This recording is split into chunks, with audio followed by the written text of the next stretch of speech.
Hello, and a very warm welcome to the Positive Liv-ing Podcast with your host, Liv, aka Liv the Positive Foodie. Oh my god, those words sound insane to say because I have wanted to do this now for the longest time. I'm finally doing it. No fancy podcast studio though, just me, my sofa, microphone, and my laptop. And that's fine. So I can't promise there'll not be any outside noise because there is two dogs sat here as well, Benny and Bo, but they are asleep, so fingers crossed it stays that way. But anyway, thank you so much for listening and tuning in. I am so excited about this. It has honestly been on my vision board to do this for so long, but the only thing stopping me really was me. Because every Tom, Dick and Harry's got a podcast these days. It's very saturated and I get in my own head because I don't have a very, soothing voice. I'm from the north, alright. But this podcast is going to be all about just that, positive living, and I'm going to unpack the past few years in detail, like they've never been unpacked before. I'm going to unpack heartbreak, grief, starting over again, single, dating. Oh my good God, we're going to talk about some dating stories. You are not ready. I want this podcast to feel like a chat with your best friend. Just picture that you sat on the other side of the sofa with a glass of stamp wine from Aldi and we're having a natter. That's how I want this podcast to go. So yeah, I'm really excited about it. I feel like I've learned so much over the past few years that I am desperate to share with you all. Advice, I want to share all my advice with you guys. I want to talk about how I've got to where I am. We can go into career, we can go into, big goals, manifesting dreams, all of that stuff. We're going to cover everything. We really are. I am also videoing this podcast too. So if you listen to me right now on Spotify, which will be wild if you are, then you can also watch me talk as well on YouTube because I keep promising that I'm going to get back into YouTube and don't do it. There's a running theme here, if you can't tell, that I just say I'm going to do something and never do it. That's just pretty much me summed up. But you listen to me, we're on with it. So let's just get into this first episode, shall we? Now, I cannot promise this is going to be perfect. It definitely isn't. It's my first episode and I'm using all the posh software. Yeah, it's not posh software, it's free, but it does the job. And like I say, we're not in a posh podcast studio yet, keyword. We might be one day, you don't know. But I thought I just want to get on the sofa, click record and get it out there because there is no right time. I'm never going to feel ready to do it. I just need to do it. The goal of you guys listening to the Positive Liv-ing Podcast is to leave the podcast feeling a little bit lighter, a little bit more positive, a little bit brighter, more optimistic. I want you to leave feeling, like you can take on the world basically and that everything and anything is possible for you. And we're going to cover some quite heavy shit. Can you swear on podcasts? I don't know. But we're going to cover some quite heavy shit. We'll talk about grief and heartbreak and just navigating your 20s basically. I'm going to show you all and teach you all everything that I know, everything that I've learned, everything that's got me to where I am now, and it's going to be juicy. Let's just unpack it all. Let's just have a little natter, me and you, as best is. So this podcast, episode 1, is going to be going right back to the beginning of my journey, basically. It's going to be going back to probably pre-breakup, which is scary because I was a totally different girl back then. But I think it's good and healthy to talk about. I was in an 8-year relationship and it was a huge part of my life. And not talking about it feels like I don't want to pretend it didn't exist because it did and it brought me to where I am now. So I think it's healthy to talk about previous relationships and what we've learned from them. And I've learnt a lot. I've learnt a hell of a lot. So yeah, this first podcast episode will be unpacking all of that. And it will be going into the depths of how I went from living in, a freshly renovated 3-bedroomed beautiful home to back at my dad's in his box room. And we're going to talk about it because I have never actually spoken about it on my social media. It was sort of I've gone through a breakup and I'm back at my dad's. I never said why. I probably never will talk about why. It just wasn't that black and white. It wasn't as easy as this happened and we've ended. It was very, very, very messy, very complicated, it just wasn't black and white. So that's what we're going to talk about in this episode. We're going to go right back to the beginning because I feel that's the best place to start.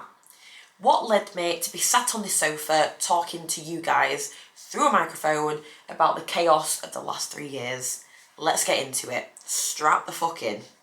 So I met my ex when I was 16 years old, very young to get into a long-term relationship, can I just say.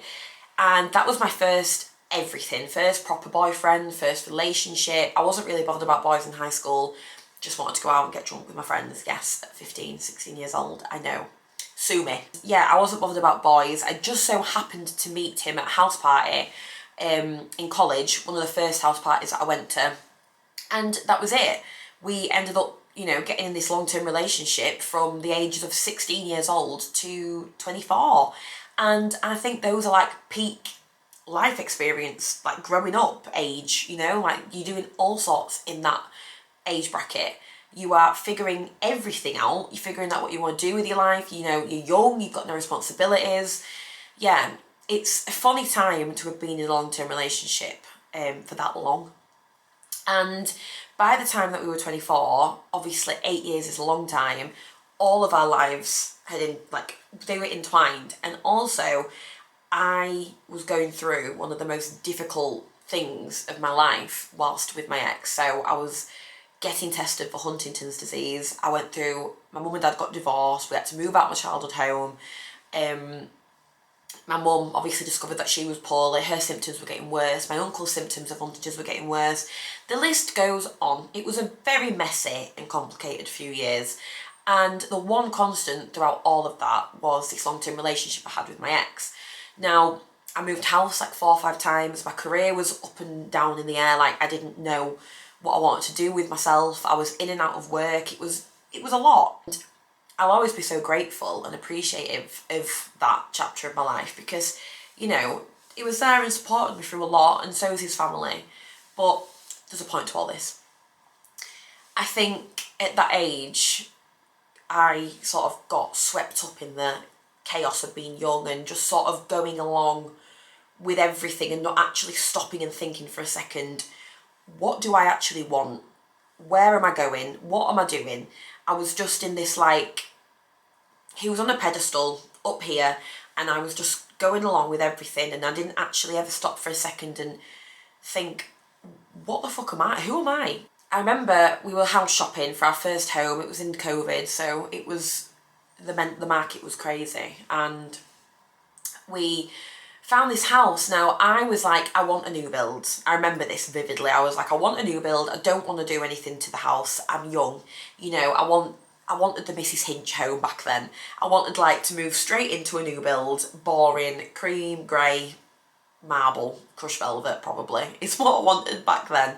Whereas my ex was a grafter and he was, he wanted to make money on a house, so he wanted to do a renovation. He could do quite a lot with tools and stuff like that, so could his dad. So, we wanted to get a renovation property. Well, he wanted to get a renovation property. I did not. I didn't even use a paintbrush at the time. I did not want that. We wanted 2 different things. So it came to a crossroads where it was right, we found this house and he said, I want this house, I'm going to get it regardless. So I was like, okay, well, let's just go for it then. So we ended up with this renovation property, and I didn't have, financially, I was in and out of work. I was 22 or 23. I didn't care about renovating. I just wanted to go out, get pissed. We'd just come out of lockdown. I just wanted to go and have fun. Didn't want to fucking scrape wallpaper off the walls, to be honest. So, but again, I'm going along with it, Anna. I didn't know what I know now back then. I was just going along for the ease of everything else. And, looking back, if we'd not have done that renovation property, I wouldn't probably be sat where I am now. So it all did work out in the end, but we'll get there eventually. So we do this renovation property and it's a lot, it's stressful, it's costly, it's so much to take on as young, in your young 20s, where I've not got an established career yet. I'm still figuring the fuck out. If you follow me for a while, you know I trained to be cabin crew. We lost our jobs twice in lockdown, so because the travel industry was obviously impacted hugely, so I trained to be cabin crew, had my first flight scheduled, they let us go, went back the year after, did the same thing again, they let us go again. I was literally I had to borrow £500 off my dad, I remember, to pay the mortgage, because I was I do not have an income coming in, and I've got bills to pay. Not only do I have a mortgage to pay, I have a renovation to pay. Where the fuck am I getting that money from? Like, mental. Yeah, it was a crazy time, and we spent a while renovating. I spent a while sort of figuring out my job and my career, and there were some low times for me in there. Bearing in mind I've got my mum to deal with, etc. as well. October time 2022, I had been working at my marketing job for a year, and I really fell into it. That was the time when I was like, I feel really positive and excited about this job. I struggled in the first year, but I had been working on my Instagram and my content creation career on the side. So it was always my goal to do that full time eventually. So I was grafting my ass off doing these two jobs. I was working my marketing job and I was doing content creation, and every single spare second was just tied up with me, you know, working on these things. And my ex worked away Monday to Friday, so the house was pretty much mine all week, and I would just, you know, have time to go to work during the day and then come home and spend all evening on my own projects. I didn't actually realise what was going on around me in terms of my relationship. I was just working like my ass off. My content creation career started to actually take off. I signed with a manager. I brought out this like cookbook project that HP Publishing did, and I started getting paid brand work.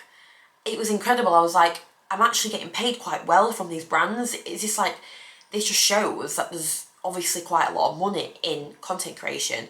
A couple of influencers that I follow quit their jobs to do it full time, and I had this fire in my belly. I was like, this is what I'm born to do. Like, I am doing this now. I don't know how I'm going to do it. Don't know how I'm going to go full-time self-employed as a content creator, but I'm going to work my ass off and get there. So I was loving my marketing job. It was flexible. I could work from home 2 days a week.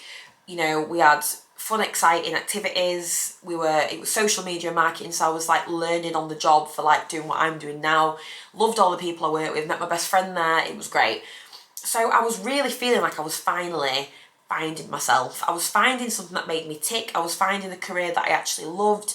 I had this like whole new like outlook on life where I was really excited, and it all finally, after a really rocky, shitty few years, felt like I was finally finding myself and finding who I am and gaining this like confidence. And yeah, it was such an exciting time for me. It's the first time I felt a sense of self-worth, and I felt a little sense of independence and a life that I'd never seen before. And I started to feel like a whole new life and door had been opened for me that I've never seen, and I felt so aligned with it, and something had changed, something had switched.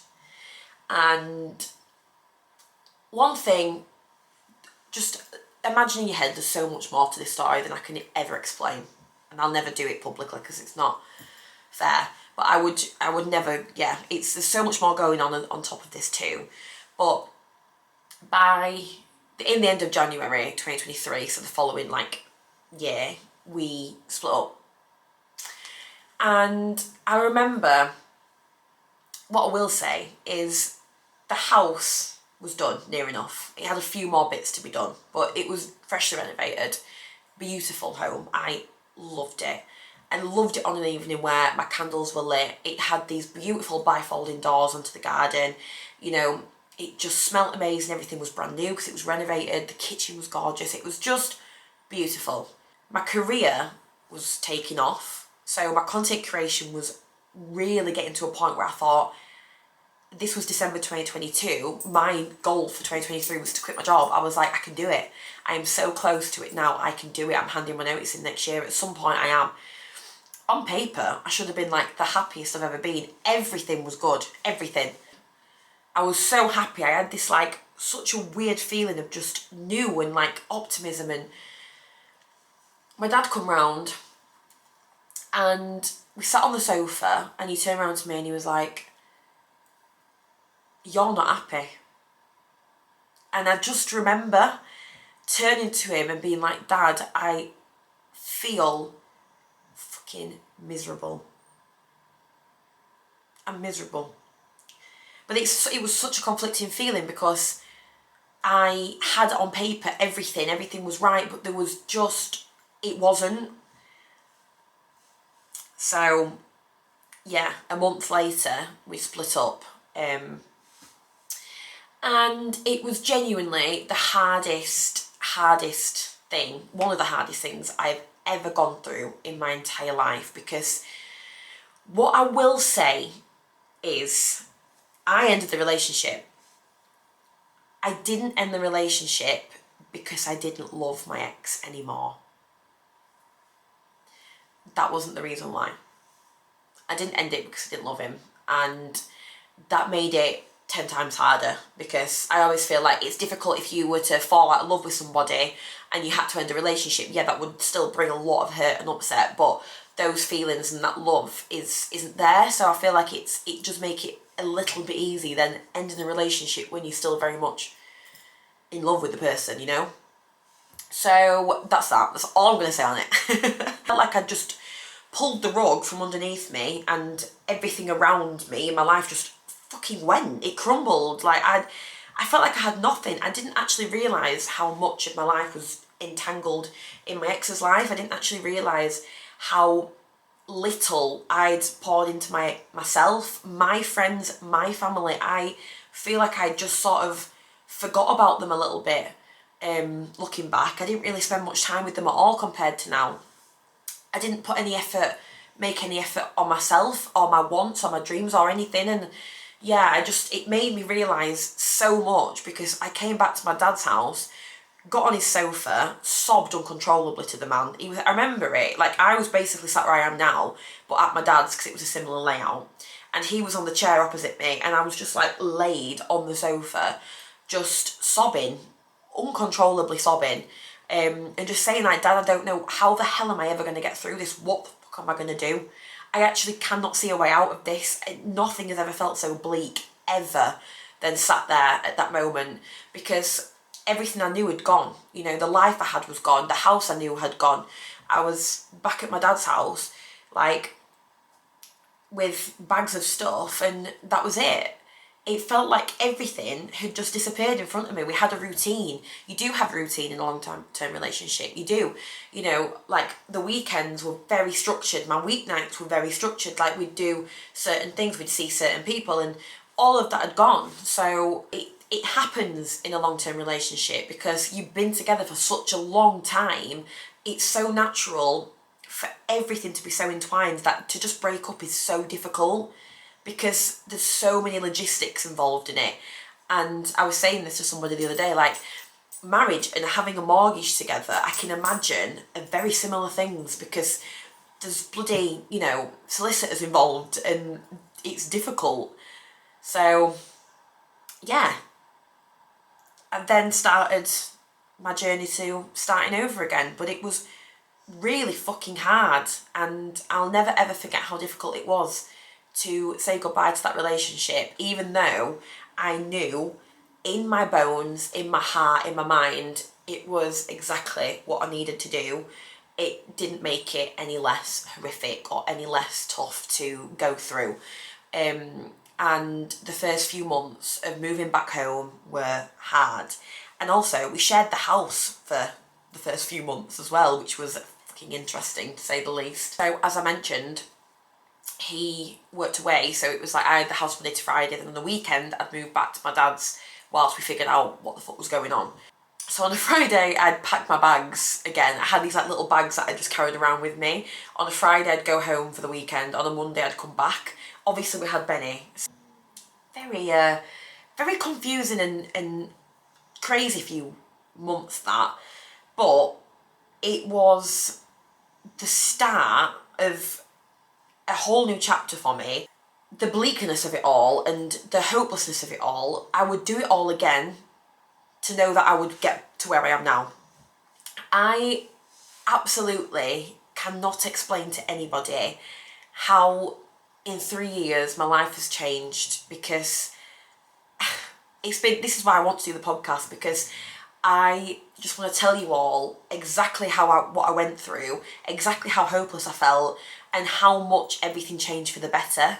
Because I just remember scrolling social media, scrolling TikTok for breakup advice to almost have confirmation that I was doing the right thing and how I was going to get over it, and how people like moved on in life because, You know, it does feel like when you're in the trenches that you're never going to be happy again, you're never going to find love again. It does, like, it sounds dramatic, but you honestly feel like you're never going to meet the right person for you again. And I am sitting here now telling you this breakup story in the happiest fucking relationship I've ever been in my life, with a boy who I honestly feel like was made for me.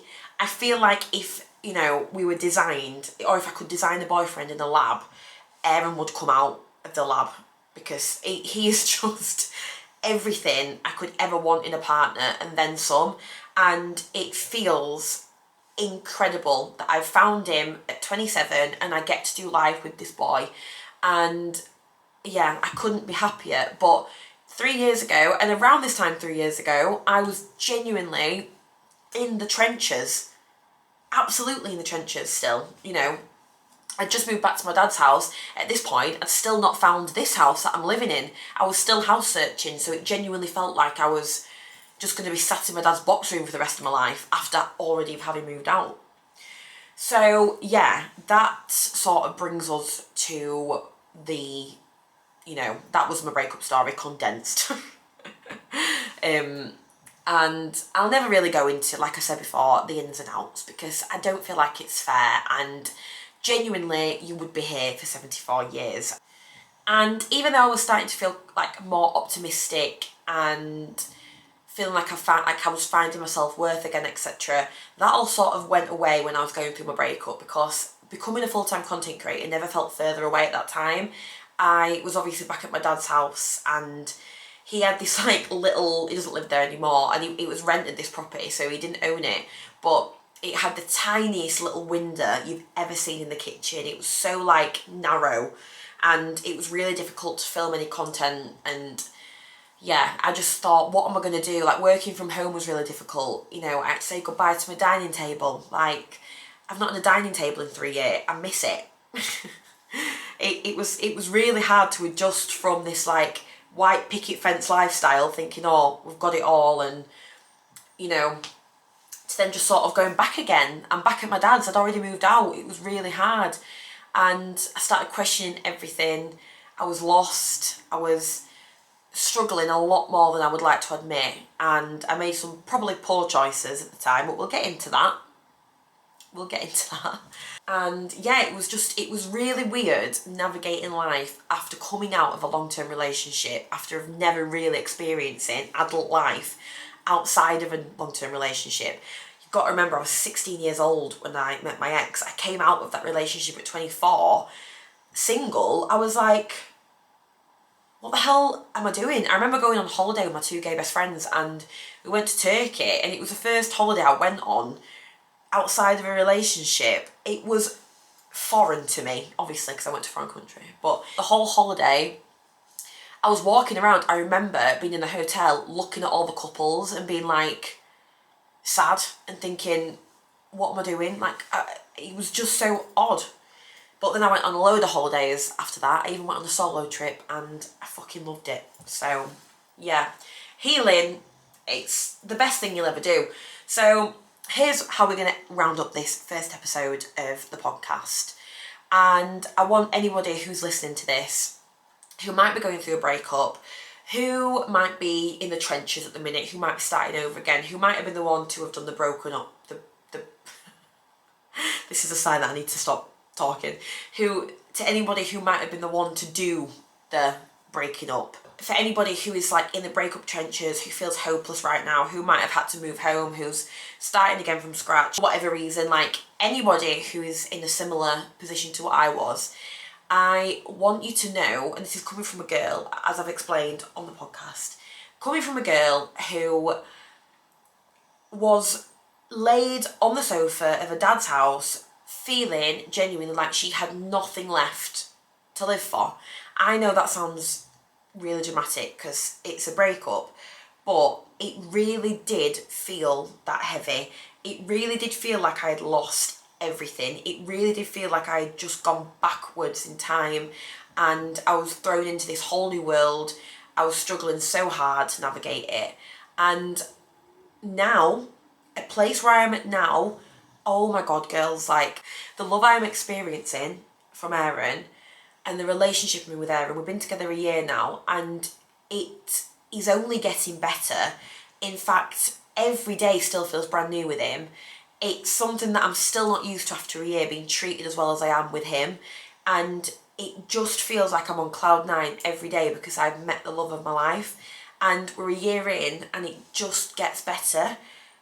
We're still learning about each other. We're still navigating life together, and we just have the best time with each other. And I'm in my beautiful start over home that I lived in alone for 2 years. I dated, I healed, I started over again. Best 2 years of my entire life, can I just say. I loved being single. I loved living alone. It was the best chapter ever. My little home is now for sale. I'm looking at the for sale sign outside right now. I'm gonna buy again with Aaron, and everything has just become so much better than I could ever have imagined. My friendships are stronger, my relationships are stronger. But 3 years ago, I would have never, ever thought I would have got here. And I got here just from healing, working on myself, staying single. I want you to leave this podcast feeling a little bit of hope for the future, that the best days of your life are still to come, because they really, really are. You have got so much to look forward to, and you deserve a love that you see on a film. Like, you really do. And this is what I need to express to you all. I am a hopeless romantic, and I always used to look at other people and think, oh, that love does exist, but maybe just not for me. Oh my God, the love I feel from Aaron is everything I could have ever dreamt of. The little girl in me who used to dream about, being treated like a princess and that fairy tale love and that romance, she's screaming right now. I feel like my inner child is just so happy at the minute because of how I'm being treated in this relationship. It feels amazing. And I'll do another podcast on that. I'll do another podcast on, the finding the right person and how it should feel when you do meet the right one. And it should feel so exciting for you all if you are going through a breakup right now. You get to fall in love again, and I kept saying this to myself when I was single. You get to experience the magic of falling in love again, and hopefully this time with the love of your life and your soulmate. You will never know when you're going through dating again, if you go on a first date, they could be your future husband. You just never know. So yeah, I'd like you to leave feeling very optimistic, very positive, and just feel like you are so strong, and trust the universe that where it's leading you is the right place. Right now it probably doesn't feel like that, but I just want to reiterate that you are in for the best chapter of your life. You really are. I think every girl should live alone in the 20s at some point. I really do. I mean, most of my friends are in long-term relationships, and they're really happy. But if I could give advice to anyone that's sort of in the 20s and hasn't really met anyone yet or is starting over again, I would say live alone. Even if it's 6 months, live alone. It will be the best thing you ever do. Have some time being single. Enjoy yourself. Go out there, meet new people, go on new adventures, go on a solo trip.